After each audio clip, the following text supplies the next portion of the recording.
Talmud Bavli, Tractate Sukkah 6a. If, however, he was dressed in his garments, and his sandals were on his feet, and his rings on his fingers, he becomes instantaneously unclean. But they remain clean, unless he tarries there long enough to eat half a loaf of wheaten bread, but not of barley bread, while in a reclined position and eating with condiment. Barley, as we have learned, barley corn's bulk of a bone defiles by contact.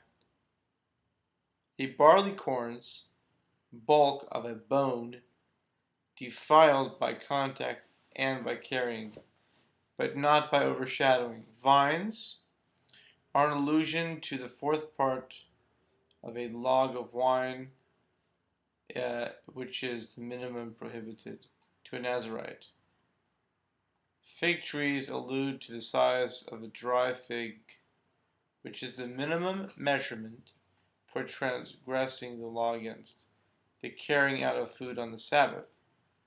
Pomegranates, as we have learned, all defiled wooden vessels belonging to householders become clean if the breaches in them are as large as pomegranates.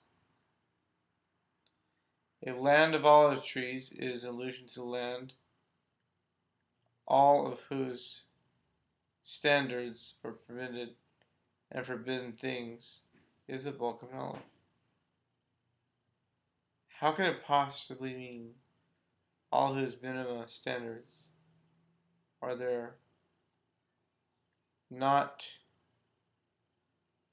those which we have just mentioned? Say rather, the majority whose minima standards are the bulk of an olive. Honey alludes to the size of a large date, which is the minimum size forbidden on the Day of Atonement. Does it not then clearly follow that the minimum standards are from the Torah, Pentateuchal? Do you then imagine that the minimum standards are actually prescribed in the Pentateuch? The fact is that they are, but traditional laws, while scriptural verse is merely a support.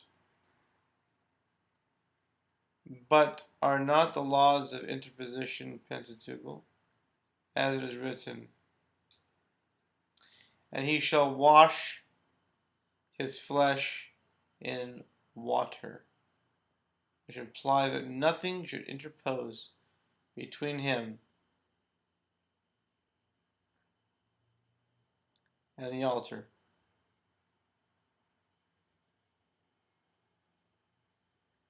Between him and water. Between him and water, the traditional law comes to teach concerning one's hair in agreement with the statement of Rabba bar Chana. For Rabba bar Chana stated, one knotted hair constitutes an interposition. 3 hairs do not. But I do not know the law in the case of 2, but it is not the law relating to one's hair, also Pentateuchal, since it was written, he shall wash his flesh in water. The word eth includes that which is joined to his body. In other words, his hair. The traditional law comes to teach with reference to the ruling reported by Rabbi Isaac. For Rabbi Isaac said,